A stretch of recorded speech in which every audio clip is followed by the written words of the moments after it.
everybody. Welcome back into another edition of Prime Sports World, coming to you on a Thursday. I'm David Hubbard right there, Mr. TJ Hopkins. Welcome into the show. Please like, share, and subscribe. If you're looking for consistent content on Facebook, YouTube, and Twitter, you have come to the right place. We go live basically every single day, bringing the most up-to-date content we possibly can.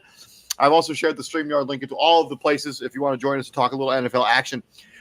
This will be our last NFL show of the week until Saturday when we do the crossover, where me and TJ do our big NBA prediction show on the crossover. Look forward to that time. I think it'll probably be sometime in the afternoon, Eastern Standard Time, but that's still a little bit up in the air. TJ, this show is the Prime Sports World Games of the Week. This is where every panelist that works here at Prime Sports World, participates in Prime Sports World. Each pick a game, and we all pick it as our game of the week. It's a pretty fun show. It's a pretty fun segment.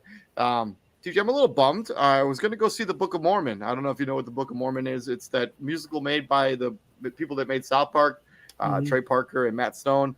They offered like rush tickets if you could get there like right when the box office opens. Like I think they had like 20 tickets for $20, $25 a pop. I did not get there soon enough. All the tickets were sold out by the time I got there. So a little bummed that I didn't get to go see that musical. I've heard really good things about it. I love South Park, so I figured it was right down my alley. But not to be. It's okay. I'll just watch the Bears instead. I'm sure that'll be way more entertaining. even though none of us picked them to be the game of the week, so who knows. But yeah, week six was actually a fairly difficult week to pick games of the week because there's a lot of games where I'm like looking at it like, yeah, that's gonna be a blowout. I'm really all that interested in that. Let's get started with Matt James's game of the week. We'll do mine and yours last. Matt James jumped on this fast and picked the best game of the weekend. Buffalo Bills going into Arrowhead, taking on the Kansas City Chiefs. Record Buffalo 4-1. Their points per game are basically 30.4. They've only allowed 12.2 allowed points in this game. Their key players on offense, the usual suspects: Josh Allen, Devin Singletary, Stephon Diggs, Deion Dawkins, Gabe Davis, Isaiah McKenzie. Key players on defense: Ed Oliver, Von Miller, Dane Jackson, Matt Milano. I do not believe Tre'Davious White will play in this game. So he's probably not in the mix. And then Kansas City, obviously, they're 4-1 too. They're coming off that victory against the Las Vegas Raiders there on Monday Night Football or Sunday night. I don't remember what day it was. The points per game, 31.8, 25 points allowed. The suspect on their offense. Defense, Frank Clark, Chris Jones, Justin Reed, Nick Bolton. This game is obviously picked because it's a rematch of one of the best playoff games we've ever seen in the last 10, 15 years. Easily. Yeah, easily. This is going to be a really entertaining football game. Matt jumped on this game really fast because it's probably going to be the game of the weekend. It should be on primetime. It's on First Take, they asked the question, who's it harder to be? Is it harder to be Pat Mahomes or is it harder to be Josh Allen? And first off, I'm offended at that question because y'all act like Pat Mahomes in his first year starting didn't throw 50 touchdowns. Yeah, right. And that's literally the standard he's been held to ever since. Y'all act like Pat Mahomes hasn't gone to 2 Super Bowls in the last 4 years now. That's 50% of the time. Right? That's half the time. Yep. Yeah. And he's won one of them. So and he has an MVP. And like Pat Mahomes could retire right now today, and he'd be a Hall of Famer. Oh, he wouldn't be. Yes, he would. I don't think he would be, but yeah, it's close. I mean, it's still close. So it's closer than probably. But yeah, I think. But Patrick Mahomes is such under a microscope. He makes a couple bad plays here and there. He gets into an argument with his head coach. I mean, that's brought up to a magnitude not even close to what Josh Allen deals with as being Josh Allen. All right, like no, don't get me wrong. Like Josh Allen is. I mean, Josh Allen makes mistakes like one mistake at least a week, and nobody cares because they keep nobody winning. Cares. Like he throws picks every week. He's thrown a pick every week so far this year. And it's like, oh well, he's had one loss, and that loss was to who they lose. A Miami game though they won. They dominated for the majority of it. A game they should have won. They won, and the only reason they lost is because everybody literally kept cramping up on the field. Yeah, 100%. But yeah, this is what is that? I just got a weather alert on my computer. Sorry, I'm like, okay. What? It's all right. It's all right. Weather's important, man. It is, but it's like I thought something was going on with my computer. I'm like, hold on now. But yeah, this is going to be a really good game. It's probably going to be the game of the weekend. Kudos on Matt James and grabbing this game right away. Moving on to the CEO of Prime Sports World, Mr. Israel Rivera's game of the week. He picked Cincinnati going into the Bayou and taking on the New Orleans Saints. Cincinnati 2-3. The Saints are also 2-3. Points per game 21.6, 17, basically 18 points allowed. Saints 23 and 26. Key players on offense for the Bengals: Joe Burrow, Joe Mixon, Jamar Chase, Hayden Hurst, Tyler Boyd, Jonah Williams, and T. Higgins. Key players on defense: Eli Apple, Jesse Bates III, Sam Hubbard, and Trey Hendrickson, the former Saint Trey Hendrickson, actually. New Orleans Saints: Andy Dalton is going to be the starting quarterback, I believe, for the New Orleans Saints. Alvin Kamara, Taysom Hill, Chris Olave, Ryan Ramczyk, and Cesar Ruiz. I do not expect Michael Thomas to play for the Saints this week. Cameron Jordan, Marshawn Lattimore, Tyrann Mathieu. Key players on defense for the Saints. I would have put a fourth name, but I couldn't fit it. So that you get what you get. Is Chris Olave playing? He's practicing. If I had to guess, I think he's probably closer to play than Michael Thomas, but I think there could be a scenario where neither of those guys play. At least they were upgraded on the injury report. So Chris Olave has a better chance to play, I think. Okay. Yeah. Noted. Yeah, this is, I think you're definitely looking at this like this is a strength on strength, right? This is the Bengal offense versus the Saints defense, because the Saints have one of the few secondaries that can match a receiving. Marshawn Lattimore didn't play practice either today, so he might not play. No, he's going to play.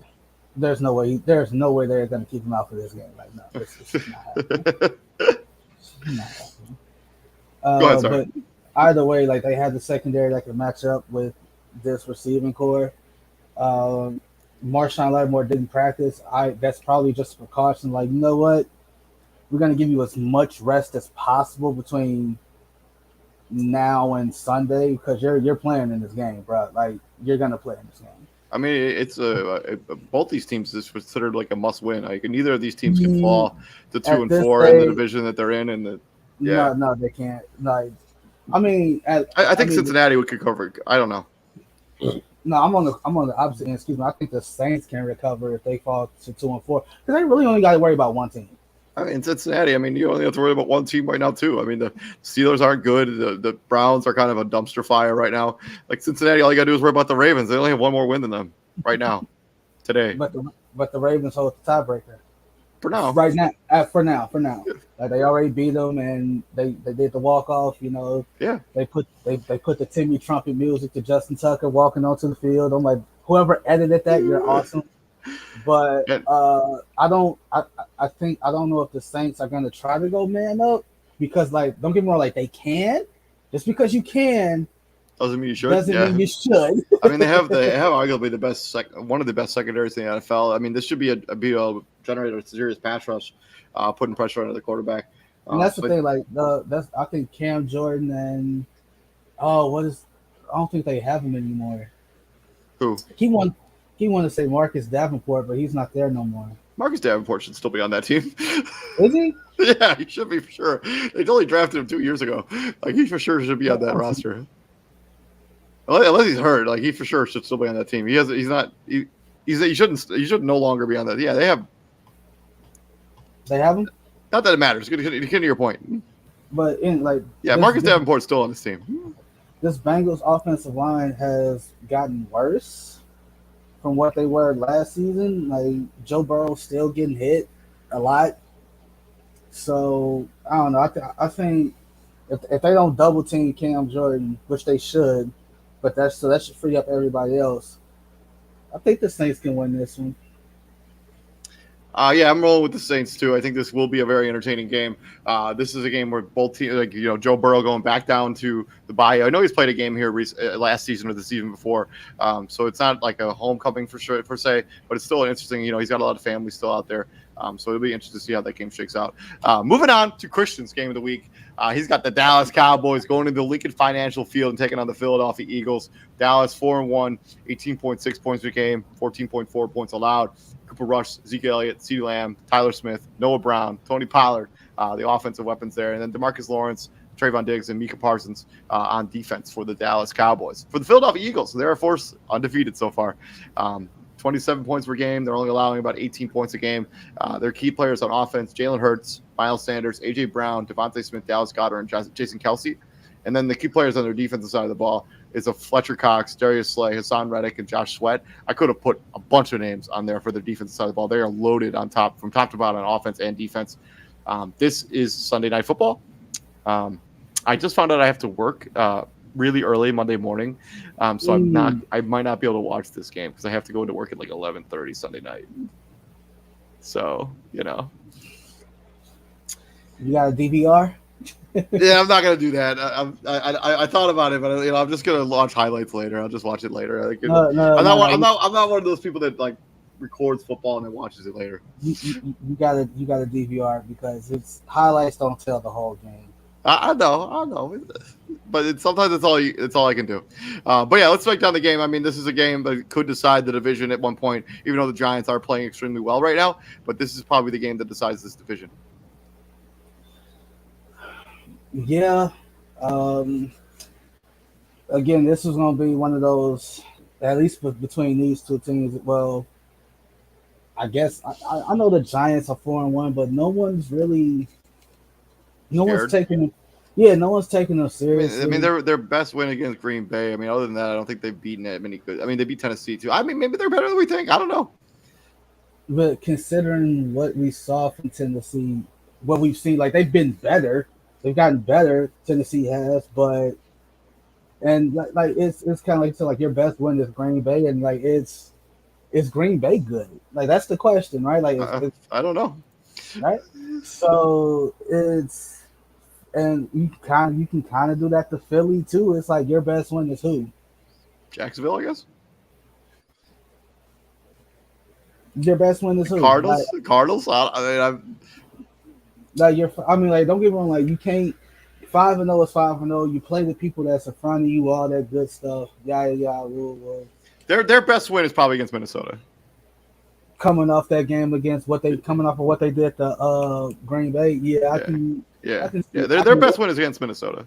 I can see that, and oh my God, I definitely think this is which defense breaks first. This is definitely which defense breaks first because I don't get it. I almost like they call two different games, right? This is not the same game they call when Dak Prescott is quarterback in. It's true. Well, I mean, come on. I mean, there's a big difference out there. There's a big difference between having Dak Prescott and. I 100% get that, but you know your keys to success. Your keys to success, like I get it. You're not paying Dak Prescott whatever how many millions to 45 million or whatever to hand the ball off. But if that's your key to victory, if that's how you're beating teams, right, then keep doing that. Also, this defense, since Cooper Rush has taken over, they've given up like 10 points a game. Yeah, their defense has been a stout since Cooper Rush has taken over. I mean, they committed to the run like a little bit more than they would with Dak Prescott. But I think they have Cooper Rush hasn't played defense even close to as good as this one. I think this is going to be a bit of a wake up call. I think for Cooper Rush, like all those people that want to talk about like, oh hey, they should still continue to start. Cooper Rush, even when Dak Prescott is cleared, stop it. Just knock it off. It's not a thing. Here's the thing. Like it's not. It is a thing. It shouldn't be a thing, but it is a thing. And the only reason it is a thing is because of this one dude that you despise a lot. But everybody is like, you can't equate that every backup quarterback situation to that because at some point in time, the backup quarterback reminds you, yeah, I'm just the backup. I'm not that guy. I'm not the guy. So like, but Jerry Jones is kind of doing this to it. Like Jerry Jones is the reason that this is happening. Jerry Jones pretty much said he would walk, like he said some country ass saying, talking about he walked to New York for a quarterback controversy. First off, bro, what does that mean? Jerry Jones, you're gonna have to start speaking English if we're gonna take you serious. Right. First off, what does that mean? Second of all, again, bro, like it's painfully obvious and clear that you've never been in all the way in on Dak Prescott. You basically paid him because you had to. You didn't even want to. You had to. Yeah. And if I'm Dak Prescott, and you already know how I feel about this, like if you feel this way, if you feel a certain way about me, like don't pander to me, don't don't feel like you're obligated to do anything. If you really think Cooper Rush gives the Cowboys a better chance at winning it all, I will gladly sit on the bench with the headset collecting my 45 M's. Yeah, for Every, real. so like all for all the Skip Baylesses in the world, like Cooper Rush is this. He's like, okay, I ain't doing nothing. Not doing nothing. Right? You got because if I'm the Cowboys, you look at it this way. You got Philly this week. I hear your washer. Yeah, it's loud. Sorry, okay, nothing I can do. You got Philly this week. I think you got Detroit. That's actually my wash machine. Yeah.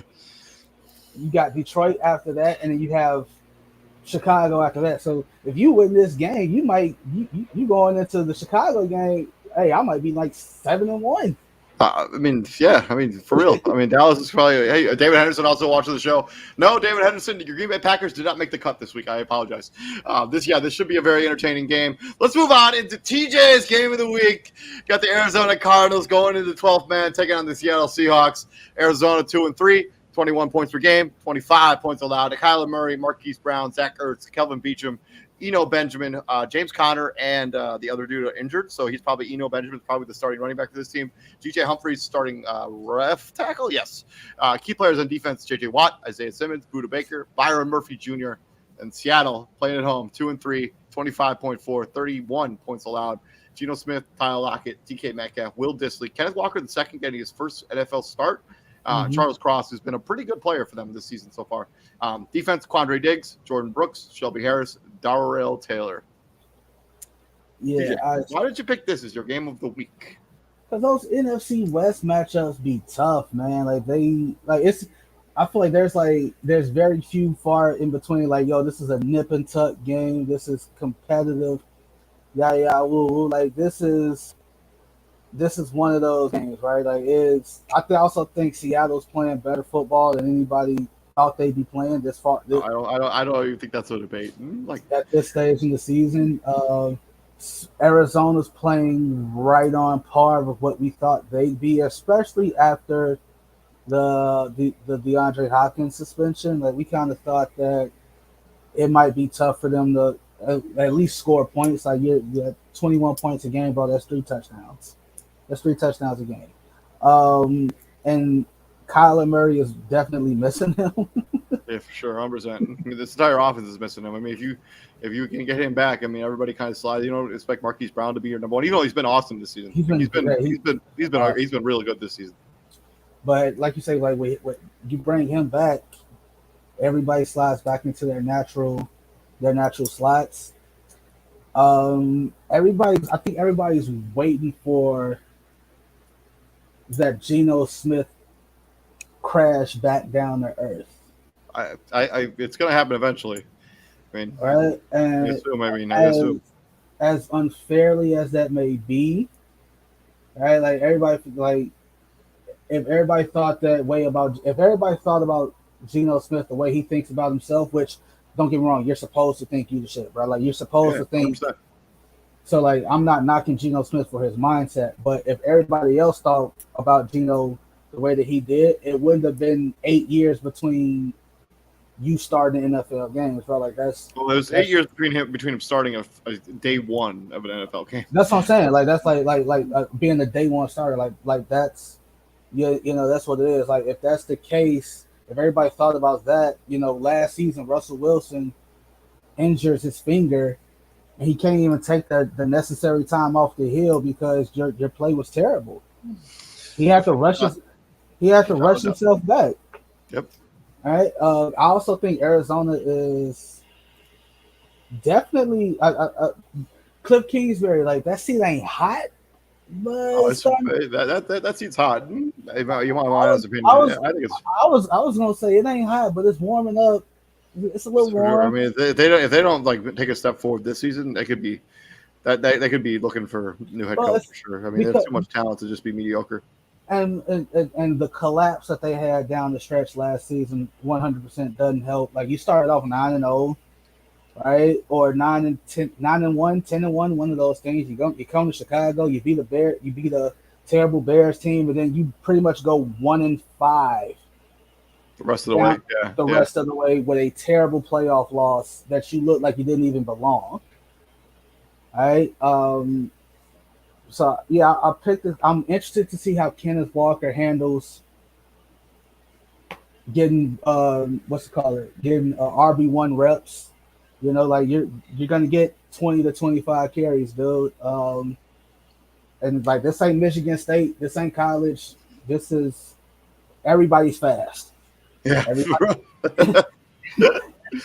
everybody. You got linebackers now, and some D linemen running just as fast as you, bro. So like I'm pretty sure Isaiah Simmons ain't that far behind in terms of speed of Kenneth Walker. If not faster than Kenneth Walker, let's be real. Yeah, No, I do think this is a pretty interesting matchup in Seattle. We'll see what ends up happening. Tomorrow, game of the week, it's the Baltimore Ravens going into East Rutherford, New Jersey, taking on the New York Football Giants. Ravens 3-2. Points per game, 20, basically 28, 23 points allowed. Key players on offense: Lamar Jackson, J.K. Dobbins, Mark Andrews, Ronnie Staley, Devin Duvernay, Morgan Moses. Key players on defense: Marlon Humphrey, Marcus Peters, Patrick Queen, Marcus Williams. Giants 4-1, shocking to say. 27 points per game, 19 points allowed. Key players: Daniel Jones, Saquon Barkley, Ricky James, Andrew Thomas, Evan Neal, David Still the fifth. Yeah, fifth. And then key players on defense: Dexter Lawrence, Xavier McKinney, and Kayvon Thibodeau. Yeah, I picked this. I picked this game. I think TJ might have froze up, unless he's just standing. No, I was looking at my phone. I picked this game because I just didn't expect the Giants to be 4-1, and like this is one of those games where I think Giants maybe come back down to earth a little bit, and you have the Ravens who have been kind of up and down this season. You know, they come up with really impressive victory, and then they kind of have a game where they kind of have a letdown. Okay. Do you think this is one of those games where like the defense gets kind of like what's the word, like starstruck? Like starstruck in the sense of like it's no big deal. Like yo, I'm in the NFL, he in the NFL too. But at the end of the day, like hey, that is Lamar Jackson, bro. Like yeah, I think there could be some of that, but I mean they just went up against Aaron Rodgers. So I think if they were going to have those Aaron Rodgers type like I think they've already gone through it with Aaron Rodgers. well, I mean, but like let's be honest, right? This is Aaron Rodgers minus everything Devontae. good about that. Right, Everything good about it. Everything good. This is Aaron Rodgers minus Devontae Adams. This is Lamar Jackson who has proven, bro. It don't matter who I'm throwing to, I'm gonna get mine. It's true. I'm gonna get mine. It's true. Yeah, I think that's an interesting debate. I think the Giants. I mean, they've been riding such a high. I mean, their only losses against the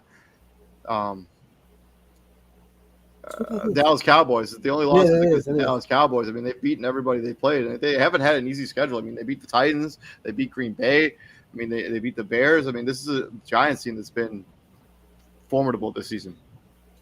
And I think they got a lot. They got a lot to be excited about. If you're a New York Giants fan, so far this season, I mean, they played gritty, they played tough. Daniel Jones has taken a major step forward from the mistakes he made all his rookie season and the season after that. So yeah, I think you got to keep in mind he's playing for a contract, man. Like, hey, it's a different motivational factor.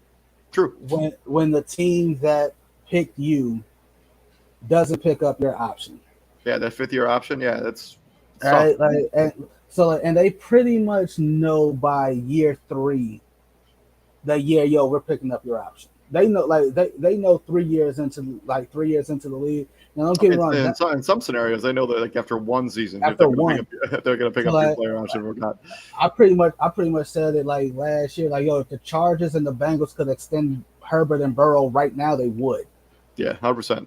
But yeah, I just think this is an interesting game. I think the Ravens and the Giants are both going to play like a kind of a slower paced football game, and like I think they might struggle to put points. It might be a sloppy, field goal affair. It's going to be an exciting. I think it's going to be one of those games where you enjoy watching just like really tough nosed defenses going at it because the Giants have played really good defense so far this season. And then the prime game of the week. But going back to your game real quick, I would not be surprised if Brian Daboll let Daniel Jones he took the training wheels off a little bit for this game, because let's not act like this Ravens secondary has been much to brag home about. True. I mean, They have been bad. they've given up huge leads in a bunch of games. They've So been far bad. this season. But To the prime game of the week, we go to the AFC South, and we got the Jacksonville Jaguars rolling into the house that Peyton Manning built and taking on the Colts. Record 2-3. Points per game 22, 17 points allowed. The key players on offense: Trevor Lawrence, James Robinson, Christian Kirk, Travis Etienne Jr., Cam Robinson, Evan Ingram. Key players on defense: the other Josh Allen, Trayvon Walker, who was first overall pick, Tyson Campbell, Shaquille Griffin, and then the Colts 2-1. 13.8 points per game, basically 19 points allowed. I do believe Jonathan Taylor will be back in this game.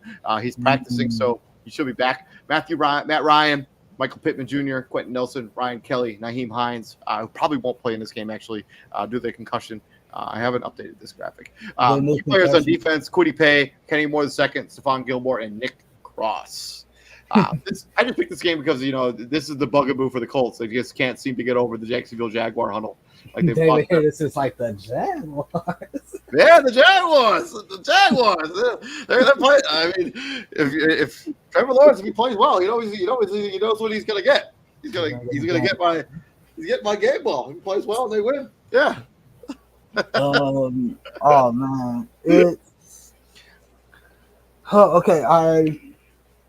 okay. One at a time. Jaguars. You're back to earth now, right? Like you had two bad losses. One definitely worse than the other, right? Like you come out, you had two games where it's like, okay, watch out for the Jaguars. You beat the Chargers 38-10, then you won. You beat the Colts. And then you hang around against the Eagles, then you right. It was a clunker offensively game against the Houston Texans. Like, it's just like that was definitely one of those games where it's like it's supposed to be a get right game because you're further ahead where you are as a franchise than the Texans are right now. Like with the Texans, like it is clear, it's clear, right? Like the Texans are clearly rebuilding. They may be in that young quarterback sweepstakes. They for sure are. As much as Izzy wants to talk about Davis Mills, if they get a top 5 pick, they're getting a quarterback. Whether it be Will Levis, whether it be the kid from Ohio State, CJ Stroud, or it's Bryce Young, they're taking one of those 3 guys if they're in the top 5. If they and you already know how I feel about that, it doesn't really help your team because you're going from one young quarterback to another young quarterback, and you're going to be picking top 5 again. Well, I mean, they're hoping that you take a quarterback that has a little more talent, a little more skill, is a ceiling raiser for the rest of your team. So. Well, I don't. Anyway, it's just saying on focus here. So, like, obviously, you're hoping that you're going into this game that like you said, like the Colts still just can't shake this Jaguar bug. Like for whatever reason, everybody's elevated when we playing the Colts. I don't know what it is, right? If we could just act like we're playing the Colts for 17 games, that would be in the Super Bowl. So on the other side, if you're the Colts, David Henderson, you're not wrong on your statement there. I'm just not putting that on the chat. Houston is definitely drafting a quarterback. Hopefully they can stay. Oh, come on, dude! Like God, he's right though. He's right though. So if you're the Colts, speaking of hot seats. Yeah, I'll tell you right now. If Frank Light loses this game, he might be out. He might be out. And we might see the second guy get fired this season. Yeah, and we don't see mid-season firings all that often. Right? Unless they're like super warranted, which this would for sure would be. I mean, this is a Colts team that's relatively underachieved, even though they've had a revolving door of quarterbacks. So here's the thing, right? Everybody wants to trash Carson Wentz. He's bad. He's this. He's a terrible locker room guy. All that noise, right? You know who didn't want Carson Wentz gone? Frank Wright. Frank Wright. I mean, I think he's still better than what Matt Ryan's giving you at this point in his career. Matt Ryan is not what he used to be. But Carson Wentz hasn't been good at all this season, so I don't know if that's a good example at all. No, it is. No, so the Colts are 32nd in scoring. They're dead last. Yeah, 13.8 points a game. That's abysmal. Do you know what they were last year with Carson Wentz? They're probably middle of the pack, somewhere in the middle. Nope. They were 9th. Okay, that's like middle of the pack, somewhere in the middle. You're ninth. I heard you. I heard you. You're top third. 10. You're Top third. You're in the top third of the league in scoring. So all we heard last year was Carson Wentz was the problem. Okay, so the problem's gone. Yeah. But yeah, it's for sure more than just Carson Wentz. I think their defense has some lacks in it. I think the wide receiving core is kind of a mess, and same thing with tight ends. Yeah, but we'll see what ends up happening. I'm going to go with Indianapolis for this game, but I think this is going to be one of those entertaining, low-scoring games that ends up maybe deciding this division in the long run, depending on how the Titans end up continue to play. But yeah, that's been the prime game of the week. Just being totally transparent, there weren't that many games where like I was looking at them, I was like, man, this game. Bye week start now, right? Yeah. Okay. Yeah. So I was thinking about just for the prime game of the week. We'll just talk about just the prime game of the week because I was pretty set on my Ravens Giants, but like the other the prime game of the week Patriots Browns no, Jets Packers no, Vikings Dolphins no. Wait, Jets Pack, like that's entertaining. That's gonna be entertaining. That's gonna be. It's not gonna be entertaining. It won't be entertaining. Buccaneers Steelers no, Panthers Rams no. Okay, so I'm gonna let Buccaneers Chargers no. None of those games were remotely interesting. More interesting than this one. How is that game not interesting? It's the Bucks and the Chargers. No, it's the Broncos and the Chargers. Oh, you said Bucks though. Bucks and Steelers. Oh, that's not insane. Neither of those are entertaining games. I mean, like depending on what you're gonna get out of. I just wanted to point out the last time you said a game wasn't going to be entertaining with the Packers and the Patriots, it went to overtime. It's true. It's true. So we'll see. But yeah, this has been our Prime Sports World Games of the Week. Let us know what you think. What game this weekend are you most looking forward to? And please like, share, and subscribe to the Prime Sports World. So we continue. He's like Colts went 9-6. Yeah, so you know what? Hey man, that might be the score. Let's be real. It might be. You know what, David Henderson? That's entertaining to the people that just like the defense junkies, right? Like, yeah. The people that really live for the defensive side of the football. But yeah, please like, share, and subscribe. Thank you very much, David Henderson, for continuing checking out the show. I do appreciate it. I've been David Hubbin right there. It's been TJ Hopkins. Me and TJ will be back here on Saturday, where we're going to be giving you our full crossover, final crossover before the season starts. I'm gonna hit you up on Saturday because I'm getting a tattoo Saturday, and it might take a while. And then I'm hitting up Christian before because Christian's moving back to he's moving back east. I actually did not know that. Do you know that? We'll talk. But yeah, this has been David Hubbin. I've been TJ Hopkins. And what do we do here at the Prom, my friend? We bring the heat. So the crossover might get pushed to Sunday, and it doesn't matter because the Bears don't play Sunday, and we'll be all right. We'll figure it out. I'll see you later, man. Have a good night.